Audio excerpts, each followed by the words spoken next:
जी, Pakistan India का match होने में सिर्फ एक दिन बाकी है और ये प्रेमदासा स्टेडियम के हम अंदर मौजूद हैं। अब से कुछ देर पहले सलमान अली आगा ने प्रेस कॉन्फ्रेंस की और उनसे जो सबसे मुझे वैल्यूएबल क्वेश्चन लगा वो यही था कि क्रिकेट की हिस्ट्री में हाथ मिलाने की, जेंटलमैन गेम की जो हिस्ट्री है उसमें उनकी क्या ख्वाहिश हुई। क्वेश्चन किया था इजाज़ बाकरी ने। पहले मैं पूछूंगा सवाल क्या था आपका, ज़रा वो बताएं और जवाब आपको कैसा लगा। मैंने सलमान को सवाल ये किया कि 3 पिछले जो मैचेस हुए हैं उसमें शेक हैंड नहीं हुआ, तो 250 साल से क्रिकेट हो रही है और ज़्यादा जो खबरें चलती हैं वो मैच और क्रिकेट और गेम और गेंद बैट से हट के चलती हैं। तो आप चाहते हैं कि वो जो स्पिरिट ऑफ द गेम है वो रिस्टोर हो और क्रिकेट पे बात होनी चाहिए और नॉर्मल तरीके से, जिस तरीके से 250 साल से क्रिकेट हो रही है उसी तरीके से ग्राउंड में होना चाहिए। तो उन्होंने इस ख्वाहिश का इजहार किया कि यस हम चाहते हैं, बट कहते हैं मर्जी उनकी है कि वो क्या करते हैं। वो एंड पे जब इंडियन फीमेल जर्नलिस्ट ने सवाल किया कि अगर इंडिया हाथ मिलाए तो क्या करेंगे, तब उसने कहा कि अब हम we will find out tomorrow. But मेरे सवाल के जवाब में उन्होंने ये कहा कि हम ये चाहते हैं कि जब से क्रिकेट शुरू हुई है, उसने इतना ही जुमला बोला कि जब से क्रिकेट शुरू हो रही है तो हम चाहते हैं कि उसी स्पिरिट के साथ ये गेम होनी चाहिए और शेख साहब होना भी उसी तरीके से चाहिए। अब ये कितना कुछ कर लेंगे। अब कल एक्सपेक्टेड है जय शाह, मोहसिन नकवी, इन सब लोगों ने एक शेल्टर के नीचे बैठ के मैच देखना। ये पहली मर्तबा ऐसा हम देखेंगे। मुलाकातें पहले भी होती हैं लेकिन कभी भी कोई तस्वीर नहीं बनी है, कभी भी कोई एक साथ इन दोनों को नहीं देखा गया है। और मेरा ज़ाती ख्याल ये है कि ये स्पिरिट ऑफ द गेम दोबारा बहाल होगी, क्योंकि अब आइडिया हो गया है कि यार अब इंडिया एक दावा करता है कि वो सबसे बड़ी क्रिकेटिंग नेशन है और अगर वो इसी खेल को वायलेट करना शुरू कर देंगे, एमसीसी के रूल से हट के गेम होगी, तो सर फिर इंडिया में आपको पता है अगर 1 अरब 40 करोड़ लोग हैं तो उसमें से ये 1-1.5 करोड़ लोग हैं जिनके सर में दर्द है। बाकी लोग चाहते हैं कि उसी स्पिरिट के साथ हो और हमें रिस्पेक्टेड वे के अंदर इंटरनेशनल क्रिकेट देखे और ट्रीट करे। उस्मान तारे को लेके बहुत शोर मच रहा है इंडिया में। अब मुझे एक बताएं, किसी भी आगा ने उनके गुब्बारे से हवा निकाल दी है। वो कहते हैं फर्क ही नहीं पड़ता, वो जब से क्रिकेट खेल रहा है हर सतह के ऊपर उसके बारे में ये बात होती है तो वो ये कहता है फर्क नहीं पड़ता। अब उसको खब्बे सवाल किया गया, सज्जे सवाल किया गया, इधर से उधर से, वो कहते हैं ना हमें फर्क पड़ता है ना उस्मान तारे को फर्क पड़ता है, किसी को फर्क नहीं पड़ने वाला। लेकिन दलील की अगर बात करें, 2 बार उसने आईसीसी का टेस्ट क्लियर किया है, तो आईसीसी ही इसको सारे को जो आप कहें ना एक मॉनिटर करती है या उसको रेगुलराइज करती है। उसके बाद ये सवाल पैदा हो सकता है या तो फिर आप आईसीसी को ही खत्म कर दें। सर जी देखें, अभी तक तो किसी भी इंटरनेशनल मैच के अंदर ना तो कोई अंपायर्स ने एतराज़ किया और ना ही किसी क्रिकेटर्स ने एतराज़ किया है। अंपायर्स ने ही एतराज़ करना होता है। अगर इंडियन क्रिकेट टीम को मसला होगा तो वो मैच के बाद रिपोर्ट लिख देंगे आईसीसी को, बट ये नहीं है कि उसको वो बॉलिंग से रोक दिया जाएगा।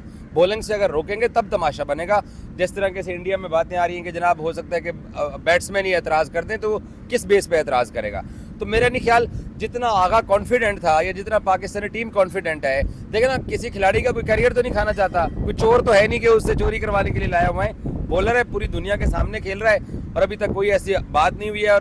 और वैसे भी कल 1-2 मेरी जिम्मेदार लोगों से बात हुई है, वो कहते हैं कि ये किसी के माइंड में डाउट नहीं है सवाए मीडिया के।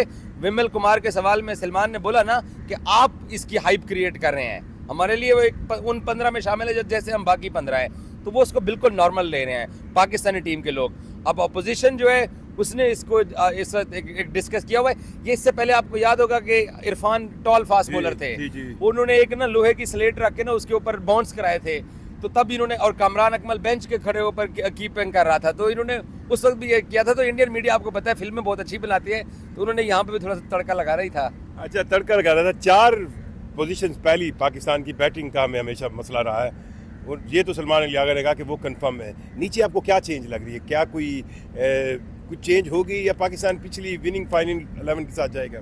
सर बहुत बड़ी बोल्ड कॉल होगी अगर नाफे और उस्मान का रिप्लेस स्वैप होते हैं, नाफे आता है उस्मान होते हैं। बाकी मुझे नहीं ख्याल कि अब उस्मान को बिठा के साहबजादा, क्योंकि आपने 16 ओवर तो स्पिनर से कराने के, साहबजादा यहाँ पर कैसे विकेट कीपिंग कर सकता है? इतने क्रूशल मैच के अंदर एक कैच भी गिरा तो आपको महंगा पड़ जाएगा। और दूसरी चीज़ ये है कि नीचे में शाहीन अफरीदी के ऊपर अगर टीम मैनेजमेंट रिलाई करनी जा रही है तो भाईजान उसको पे ऑफ करना चाहिए पाकिस्तान को। और मुझे अब आगा की प्रेस कॉन्फ्रेंस से लगा हो सकता है पाकिस्तान अनचेंज टीम के साथ जाए, कोई चेंज भी ना करे। पाकिस्तान अनचेंज टीम के साथ जाए। इंडियन अगर चेंज करेंगे तो सिर्फ अभिषेक, लेकिन अभिषेक के हवाले से भी सलमान को क्वेश्चन हुआ और उसका जवाब जो है वो आपको क्या लगा? नहीं, उसने सिमाल ने बहुत अच्छे तरीके से जवाब दिया है और उसने कहा है कि मैं उसको विश भी करता हूँ कि वो जल्दी रिकवर हो और हम चाहते हैं कि हम एक मजबूत टीम के साथ हैं। और वो एक अच्छा क्रिकेटर है, तो हम चाहेंगे कि वो फिट हो। तो एक एज ए स्पोर्ट्समैन उसने कितने प्यार मोहब्बत के साथ बात की है। तो अब तो ये तो हमारी अपोजिशन को और अपोजिशन मीडिया को सोचना चाहिए कि वो किस तरीके से पाकिस्तानी प्लेयर्स को ट्रोल करते हैं, डिस्कस करते हैं, यहाँ तक के सवाल भी नहीं करते और बात करना गवारा भी नहीं करते हैं। और पाकिस्तानी जर्नलिस्ट ने सवाल किया, पाकिस्तानी कप्तान ने जवाब दिया और किया इंडियन प्लेयर्स के बारे में, और उसने उसको रिकवरी का बोला कि हम चाहते हैं कि वो स्पीडी रिकवरी करे और चाहते हैं कि वो खेले और हम चाहते हैं कि वो मजबूत अपोजिशन के साथ है। इसके अलावा और पाकिस्तान कितने अच्छे जेस्चर देवे, ये तो उनको स्पोर्ट्समैन स्पिरिट बहाल करनी है ना शेख साहब। अब सारा बर्डन उनकी तरफ है और उनकी प्रॉब्लम ये है कि यार अगर वो प्रो पाकिस्तान कोई भी बंदा बात करते तो उसके ऊपर देशद्रोही का टैग लगता है। ये चीज़ कभी खत्म नहीं होने वाली है। बाबा कैद आजम सियाणा सी जिन्हें ए सोचा सी कि अस्सी नहीं रह सकते उन्होंने नाल, ये तो वो चीज़ें आज भी 75 साल बाद कहीं ना कहीं नजर आती हैं।